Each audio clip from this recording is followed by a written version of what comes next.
dia penyelesaian dalam hidup. Ketika sakit, kita demam di hospital. Ramai di hospital tak semayang. Dan dia nak semayang pun susah sangat. Yang diajar kat dia tu susah sangat. Sehingga senang lagi dia tak semayang. Saya dulu sebagai doktor, ada pembedahan yang makan masa. Saya buat jamak. Bolehkah kita semayang jamak tanpa bermusafir? Sembahyang jamak bermaksud sembahyang menggabungkan dua waktu. Contoh, Zuhur dengan Asar dan Maghrib dengan Isya. Gabungan itu boleh dibuat dalam bentuk sembahyang Asar diawalkan ke dalam Zuhur, iaitu jamak takdim, ataupun sembahyang Zuhur dilewatkan ke dalam Asar, iaitu jamak takhir, ataupun sembahyang Isya diawalkan ke dalam Maghrib, iaitu jamak takdim, ataupun sembahyang Maghrib dilewatkan ke dalam Isya, iaitu jamak takhir. Dan dibuat tanpa kasar. Tanpa kasar. Kasar ialah sembahyang 4 rakaat dipendekkan kepada 2. Sembahyang kasar mesti berkait dengan musafir.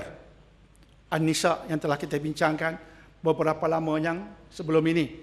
Sembahyang kasar 4 menjadi 2 ialah solat ketika bermusafir.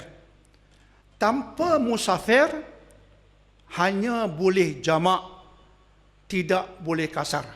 Tapi dengan musafir boleh kasar dan jamak. Tanpa musafir hanya boleh jamak. Dan berdasarkan hadis sahih Nabi SAW disebutkan oleh para sahabat bahawa baginda pernah semayang jamak tanpa kasar, tanpa ketakutan dan tanpa musafir. Dalam hadis sahih disebutkan dua itu. Nabi tak takut apa-apa. Artinya bukan sebab peperangan ke sebagainya, tak ada. Musafir pun tidak. Tiba-tiba baginda jamak semayang, tapi tak ada kasar. Maka sahabat-sahabat tengok itu, sahabat-sahabat faham. Oh, tak musafir pun boleh jamak. Jadi mereka faham dengan pelbagai kefahaman, tapi mereka ada memberikan tafsiran. Jadi semayang jamak tanpa musafir, tanpa ketakutan, boleh dibuat sekali-sekala jika ada keperluan. Ada keperluan ini perbincangan panjang. Tapi secara umumnya ialah bila ada masyaqqah, bila ada keperluan, ada masalah, tidak bermusafir, boleh jamak. Contoh, ini soalannya, semayang jamak tanpa musafir. Nabi SAW pernah melakukannya. Untuk amalan kita, contoh ketika sakit. Ketika sakit, kita demam di hospital. Ramai di hospital tak semayang. Dan dia nak semayang pun susah sangat. Yang diajar kat dia tu susah sangat. Sehingga senang lagi dia tak semayang. Maka kita sepatutnya ajar yang mudah. Kita kata pakcik, Zuhur jamak dengan Asar. Satu wuduk. Buat 4 dan 4. Kemudian Asar tak payah buat. Nanti malam boleh jamak takhir, Maghrib dalam Isya. Di waktu rehat tu panjang sikit. Ataupun kita di rumah demam, kita boleh buat jamak, tapi tanpa kasar. Tapi ketika yang seperti itu, ataupun orang yang pergi kursus luar negara, kursusnya pelbagai. Kalau nak jaga 5 waktu, ada waktu yang akan terabai. Maka dia boleh buat, kalau kata waktu kursus itu lama, contohnya sampai seminggu, kita boleh jamak kasar, belum tak sampai 4 hari, tolak hari sampai, tolak hari keluar. Tak sampai 4 hari, 3 hari lebih. Tapi kita ada di sana mungkin seminggu. Sampai di sana, kita tak boleh jamak kasar dah. Tapi kita boleh jamak. Diizinkan jamak tanpa kasar sebab ada kursus yang kalau tak jamak akan menyebabkan semayang terabai. Boleh, diizinkan. Saya dulu sebagai doktor, ada pembedahan yang makan masa. Saya buat jamak. Supaya tak ada semayang yang terabai. Boleh. Tapi kata ulama, bukan amalan hidup. Dia penyelesaian hidup. Dia bukan amalan hidup. Dia penyelesaian dalam hidup. Dalam kes-kes seperti yang kita sebutkan tadi. Ada jalan keluarnya. Ada jalan keluarnya. InsyaAllah. Clear? Kita semayang jamak takhir.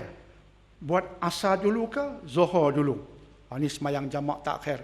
Maksudnya Zuhur masuk dalam asar. Ataupun maghrib masuk dalam isya. Takhir, dikemudiankan. Takhir. Lawannya takdim, diawalkan. Sekarang takhir. Zuhur masuk asar. Kalau bermusafir, boleh jamak dan kasar. Artinya gabungkan asar, gabungkan zuhur dalam asar, dan disebabkan musafir, di samping dijamakkan, boleh pendekkan 4 jadi 2. Jamak dan kasar ketika bermusafir. Baik, sekarang pertanyaannya, jamak takhir, masuk asar baru nak semayang. Nak buat asar dulu ke zuhur dulu?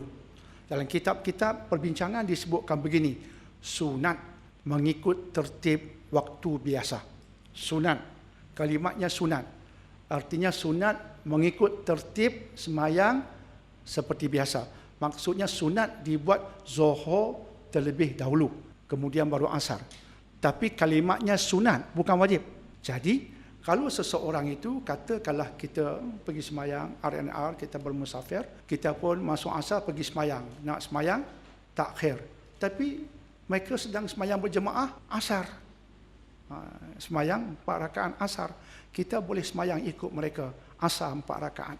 Boleh. Kemudian zuhur, buat kasar selepas asar. Boleh, sah.